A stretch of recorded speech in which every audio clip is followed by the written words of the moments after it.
Ladies and gentlemen, welcome back to the Super Bet Chess Classic. It's the classical chess tournament with many players who are going to be competing in the candidates tournament in June. We've got, Alireza Firouzja, Fabiano Caruana, Maxime Vachier-Lagrave, Ricard Rapport, like you name it, they're probably playing in this tournament, Nepo as well. In this video, we're going to be looking at the fun games from rounds 3 and 4. The thumbnail, as ridiculous as it looks, there were not like 12 queens on the board, but you're going to see games where the white king goes out to f3 in the opening. I mean, it's ridiculous. Like I always say, when these grandmasters play like this, we all sit back and go, ooh, ah, but when you do it, I mean, you're a bozo, right? That's just how the universe works for some reason. It's really just not fair. Also, I took your feedback. Some of you wrote very angry comments about the fact that I talked about the dog like 5 or 6 times in the video of the first recap, which I find to be a little bit ridiculous. I mean, in a 30-minute video, several mentions of the dog. He wasn't there for entertainment. My wonderful wife is away currently, and I just have to keep an eye on the dog, or else he will just destroy things if left unattended. So I was trying to get him in the recap today as well, but he was way too rowdy. He was just doing way too much, so he's currently sitting in his pen. But yeah, some of you gotta chill out. Like, honestly, like you just gotta relax, you know? But most of you are very supportive and very nice. Having said that, let's get into the games today. Levon plays the move c4 against Alireza Firouzja, and we have a ready English, but it very quickly becomes a Slav defense. And here black has the option to take on c4 or play something in a more closed style. Alireza takes on c4. Levon plays a4 to prevent b5. And now here white either plays like this or white plays like this. This is sort of out of fashion. I think most people are playing e3, but knight e5 is a very reasonable move. And after knight e5, knight d7, Alireza does this to prepare e5 and castling queenside. This position has been seen many times. So white gets this pressure, black defends against the pressure, and white plays bishop g2. And here, I think black has a lot of options. I think black can play f6 to defend the knight and also play g5. Black can not castle long just yet, but I think rook d8 is even a move. I've seen this. Alireza here plays the old Morozevich line, which is the move g5. g5 is a pawn sacrifice, and it's in air quotes because it's not a sacrifice much at all. You can't really take this pawn because the knight is hanging, so there's this. But now, after knight e3, the black bishop is under attack. We have takes, and now it really is a pawn sacrifice because Alireza goes on to give that pawn away. He doesn't do anything with this pawn because, for example, if he plays f takes g3 at any moment, then this position is considered very good for white. Like, you've only helped white develop his pieces and activate them. So instead of that, g5 in and of itself is not a sacrifice, but the pawn does end up perishing in battle. And now Alireza is just down a pawn. Okay, but this has all been played before. Basically, it has been proven using old theory as well as modern engines that black is completely fine. This is a very worthy sacrifice. Black gets very quick counterplay with the move knight c5, where he not only threatens knight d3, he also threatens rook d2, which is just absolutely brutal and wins on the spot. Because the white queen has to go back, and then in comes knight d3.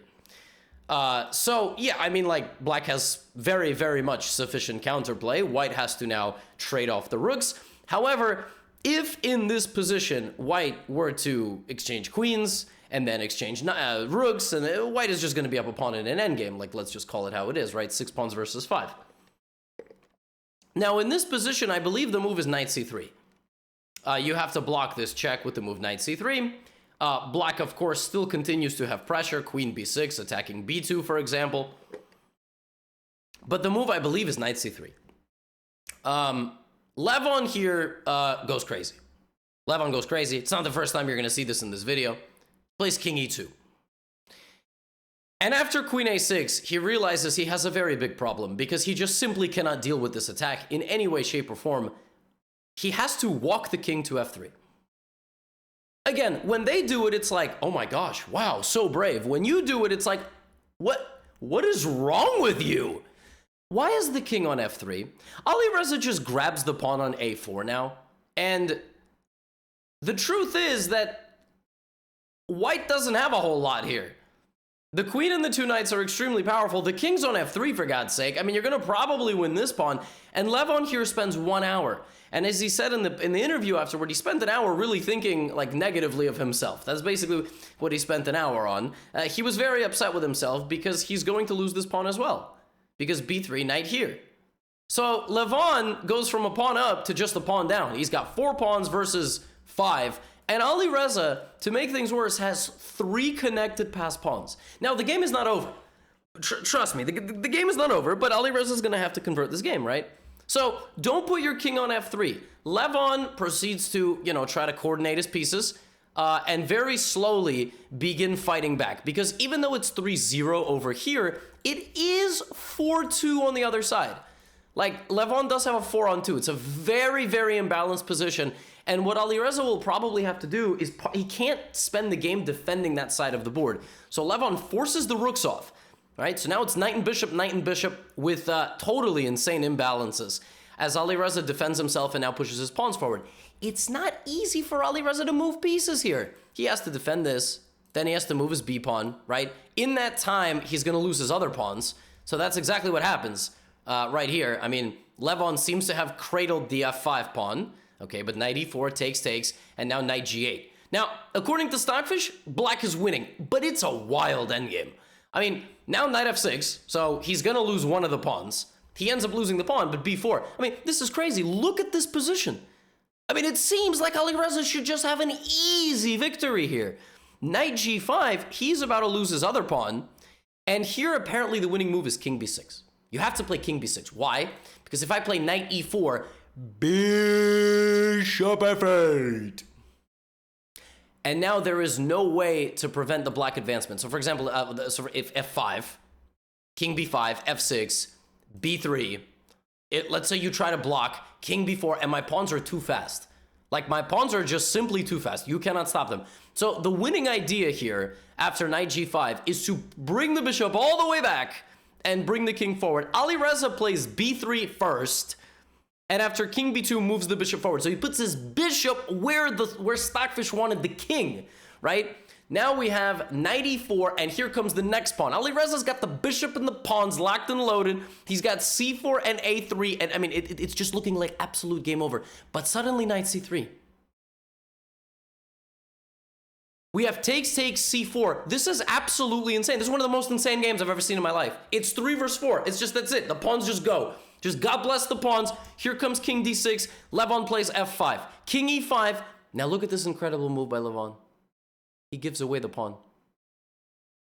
You see, if Levon here got greedy and played e4 with the intention of takes pushing, black brings the king. And the most insane thing is, Levon's pawn is a runaway train, but Alireza's right here. And the problem is, Alireza is constantly threatening to queen with check. King b2, a3, oops. And this pawn needs 2 squares.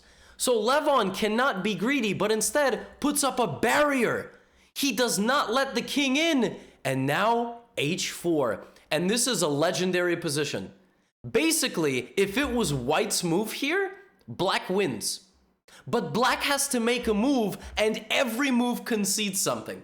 If you play king e5, now h5 happens, and what ends up happening here is I create a barrier and I don't let you touch my pawn. Whereas, if this position, it was white's move, white would lose, because white would need to give up something. But there is no something to give up. e4, king f4, and in comes the king. f4, king e4, and in comes the king. But it's mutual zugzwang. If it was white's move here, white would lose. If it's black's move here, black loses the right to win the game. It's a draw. Why? h5.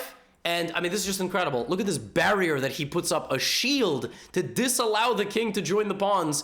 And that's it. Alireza tries his hardest, and he arrives with c3, but just in time for Levon to make his own queen and take on a4, and now it's just a draw. It's just repetition. It doesn't matter that the pawn is 1 square away from promotion. It's a draw. You cannot prevent perpetual check.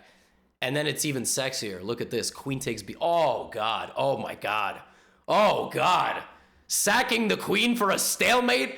Oh, Levon Aranyan, putting the king on f3. I mean, my gosh. What are we? It's just unbelievable. What a game. What a game. Woo-hoo-hoo. What a move. What a move. What a beast. Just awesome. Awesome. Okay, the next game that I have for you is the game between Richard Rapport and Bogdan Daniel Deac from Romania. This one was a barn burner. A Nimso Indian with knight e2, not developing the light squared bishop, trying to take back on c3 with the knight, which is why, many cases, black books it. He's like, nope, you can't have my bishop.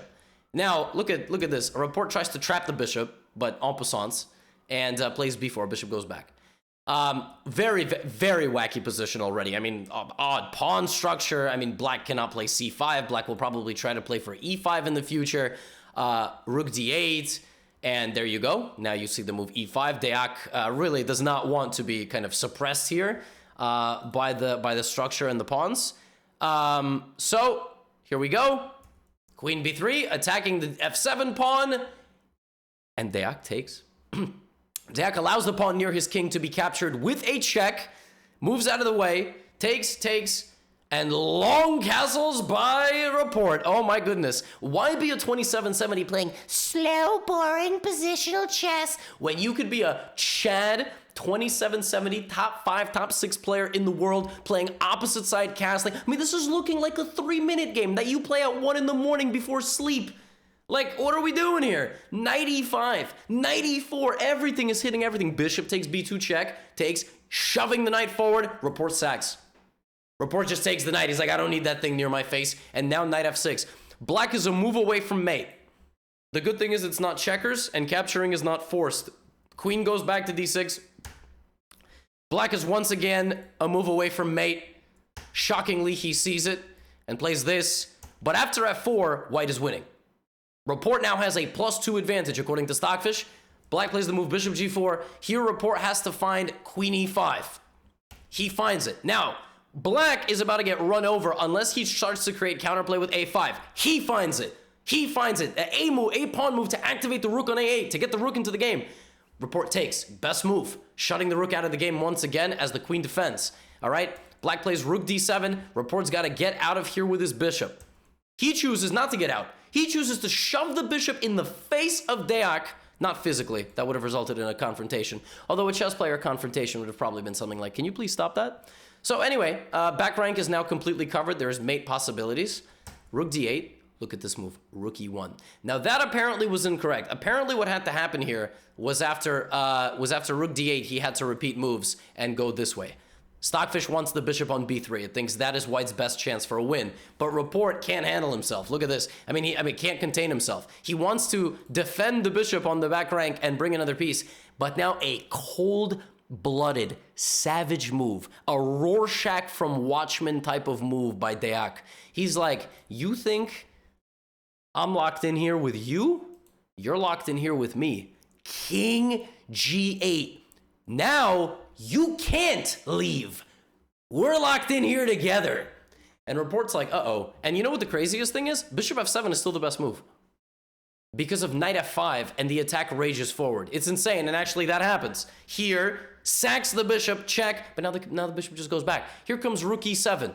Every piece Rapport has is being, he's absorbing all the resources to make this attack work. Rook f8, queen e5, rook f7. But now the game is a draw. The game now must end with a repetition of moves, knight e8, knight h5. Rapport can't help himself. He plays g4. It's a calculated risk. His king is still safe because only the queen is attacking it. Rook d6. It's a calculated risk. Apparently, some checks, queen h3, king b2. Rapport desperately looking for a win. Knight takes h7 check. You can't take it because rook h2. This is check, by the way. That's right. Knight g5. But he blunders. On his 40th move, the move of the final move before you get the bonus time, because it's classical chess. The last move he had to make with low time. Because now, queen takes pawn, and Deac is winning. Deac is winning because Rapport has to trade pieces. Knight takes f7, queen takes d2. Oops. Oops. The queens are off, and the problem is that after all this, black has 2 rooks. White only has 1. And Deac defends himself, wins the final pawn, makes sure his king does not get checkmated, and this is a completely winning position for black because you threaten the knight and you threaten mate.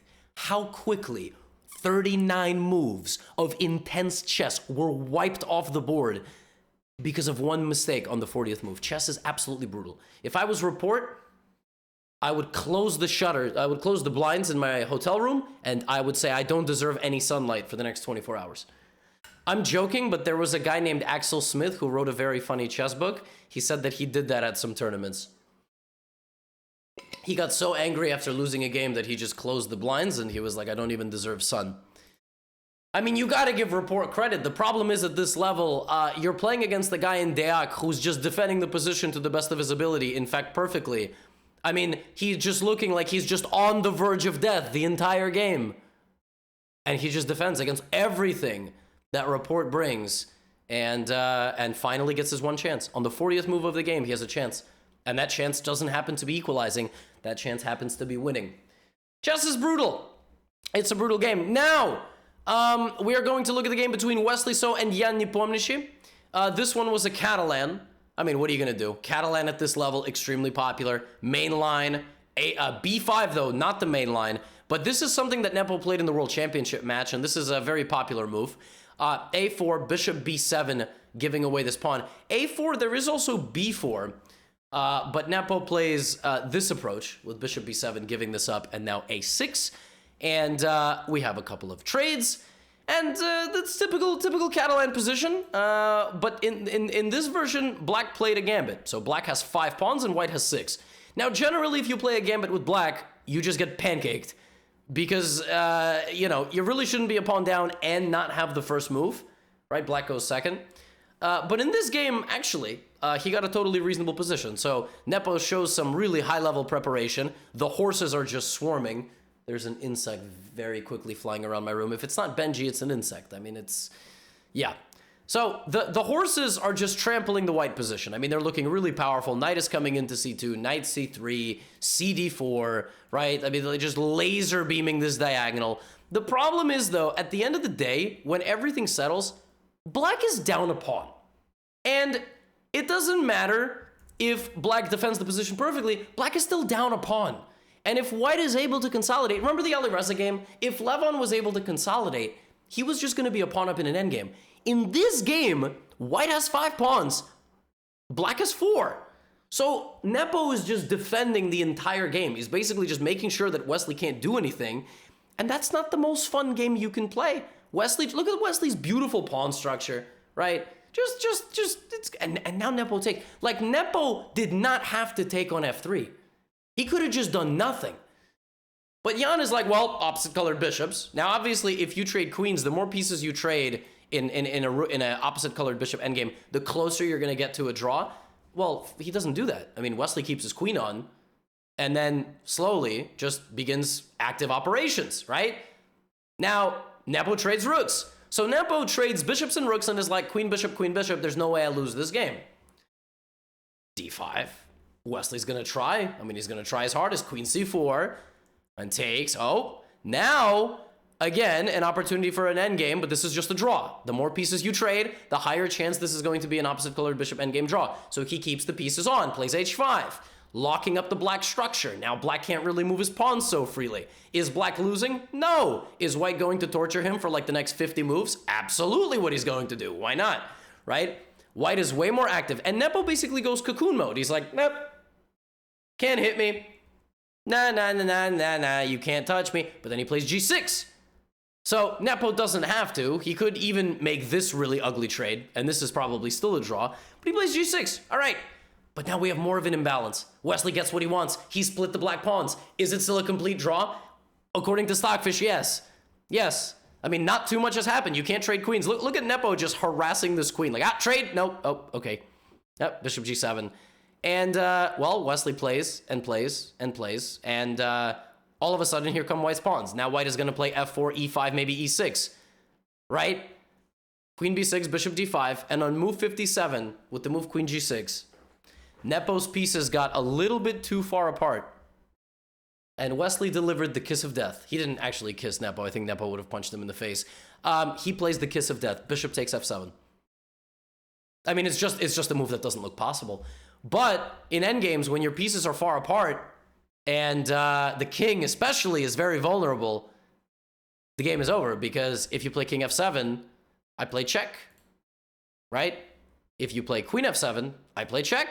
Your bishop cannot go guard the king anymore. And Nepo resigned. He just simply resigned immediately because you are not going to defend a queen and 3 versus queen and 1 endgame. This is completely lost. This is just completely lost. So I cannot imagine how depressing this was to play with black. Like, you play an exciting, interesting gambit in the Catalan, you sack a pawn for dynamic counterplay, then you try to liquidate to an equal endgame, then you're playing moves, and then you just lose. Like, I mean, what? This must have been incredibly depressing. And now, folks, it's time for another game with the king on f3. Alireza Firouzja, Ricard Laporte, some of the most exciting players in the tournament. We have a 4 knights Taimanov, so 4 knights, as you can see. And this is one of the most insane systems in all of chess. And this is all theory, what you're about to see. Takes, e5. Knight moves to the middle, knight moves to the center. Right? c4. Both knights go here. That attacks this. That defends that. That looks for the dark squares. This kicks the knight out of the middle. This checks the king. There is no convenient way to guard this king, so the king just walks. This move counterattacks the knight. The knight moves back. This move pins the knight, pins the pawn to the king. So the king moves to f3. I swear to you, this is theory.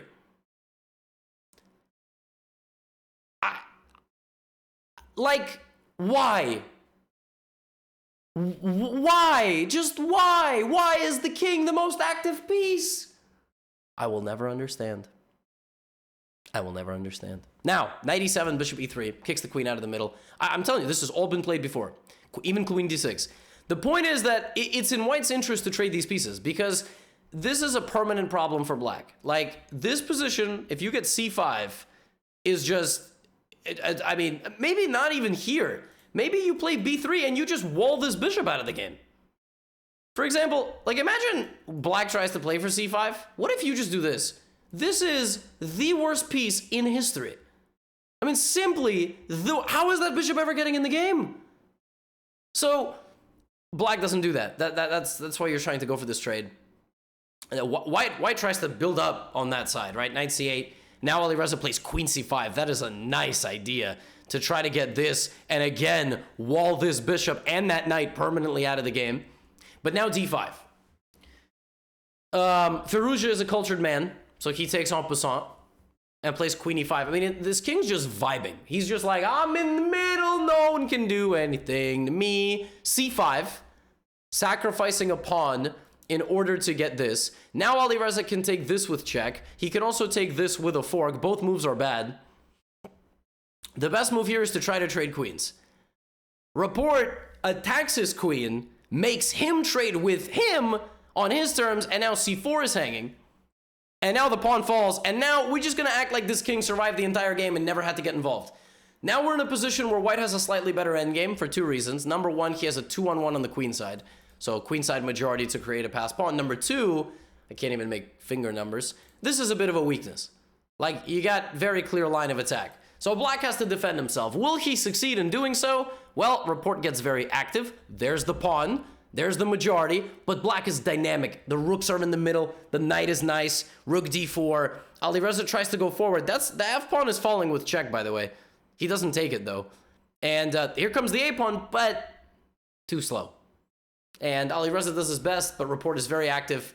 And here comes Laporte's pawns, by the way. And here comes Laporte's rooks. You try to play a7, it's perpetual check. You just get chased around the board. Kind of funny. Look at these pawns creating a barrier. So we get rook d3, and a little bit of dancing later. The players just decide there's nothing to do. I will never for the life of me understand this opening. What is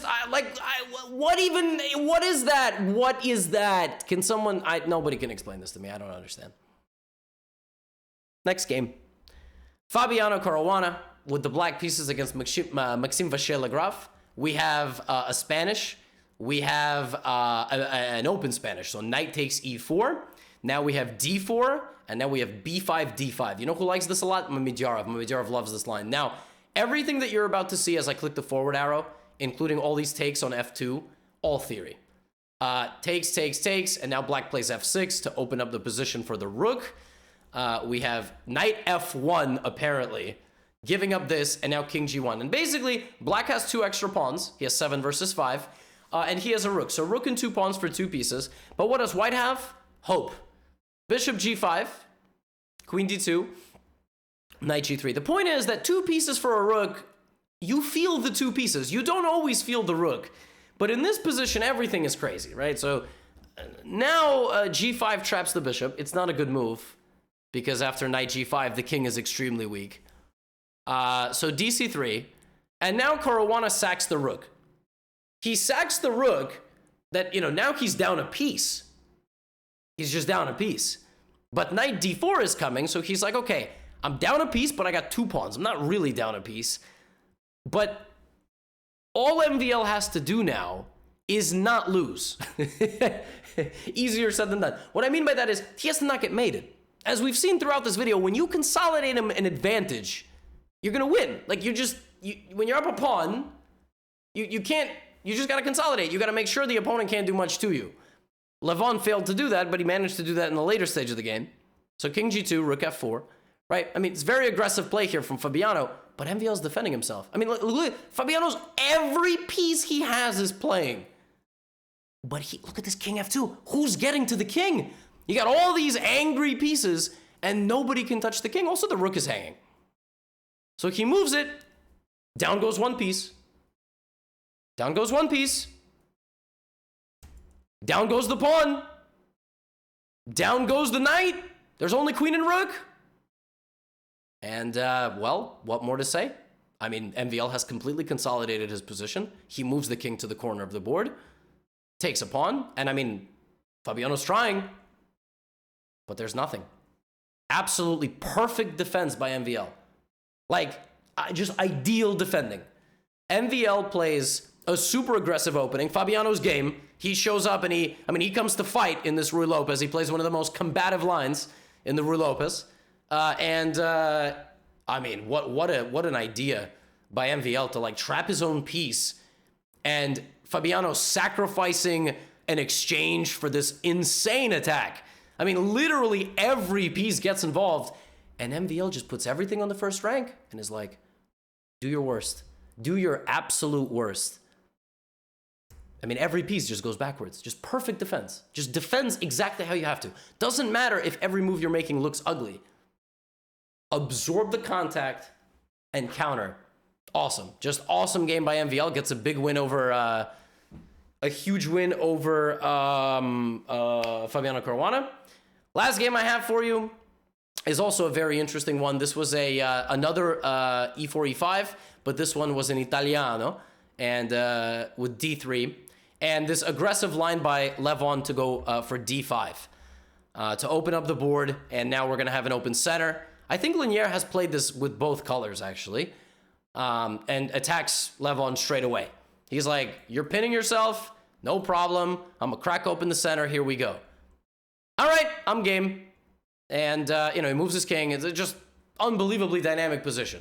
Isolated pawn for white, which means that the squares around the pawn are going to be, fought on. But black has very good pressure, good control, kind of blocking white's pieces here. It's either Linier is going to break through or Levon's going to break through.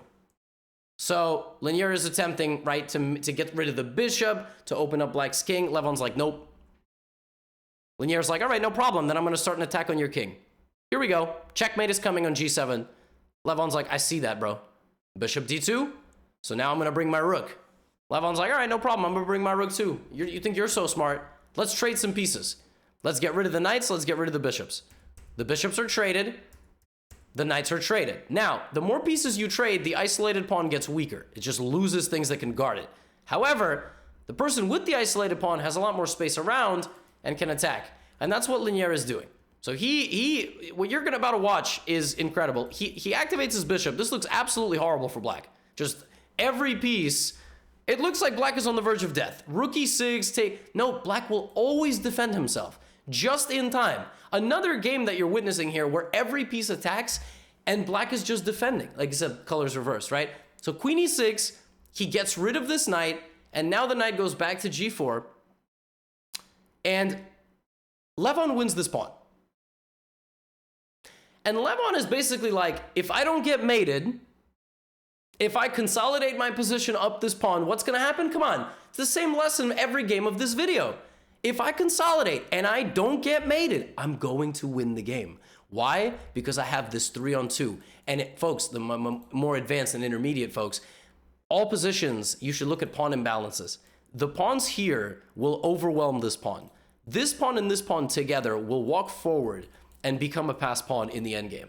And you could be willing to bet that once Levon defends himself, all right, and he's doing just that. He's defending himself. He's making sure that he doesn't blunder any mate. His position is compact, and Linier is trying his hardest to break through. He's really trying. I mean, look at this. Every pawn is flying forward. But Levon is a great defender, a resourceful defender, gets the queens off, and the more pieces that get traded, the worse this endgame is going to be. And folks, I am telling you, when it's time for the pawns to roll, they're going to roll, and here they come. And the worst part is that Black's bishop laser beams this pawn, so White has to stay guarding it. And here comes c4, and here comes bishop c5, and here comes c3, and that's it. You've made it past the checkpoint. That pawn is a permanent problem. The White Knight has to defend it, and what's going to happen is brutal. It's just brutal. And actually, Dominguez just calls it a day right here. He's like, I don't want to... I'm good. It's pretty funny how this was just always waiting to happen. The c-pawn literally decided this game. Levon defended himself from a belligerent attack, and as everything just came off the board, that pawn finally got a chance to move, and it never looked back. It made it all the way down the c-file, and before it could even become a queen, Linier resigned. So, who is winning the Super Bet Chess Classic after 4 rounds? Wesley So is having an amazing tournament. He defeated Mamijarov and Nepo, which at this level to win 2 games is great. He has 3 out of 4. Then it's MVL and Deak, hometown hero. Levon with 2.5 as well. But the standings don't really matter yet. I mean, they have a lot more games to go. Hope you enjoyed the recap. I'll catch you in the next one. Get out of here. Stop putting kings on f3.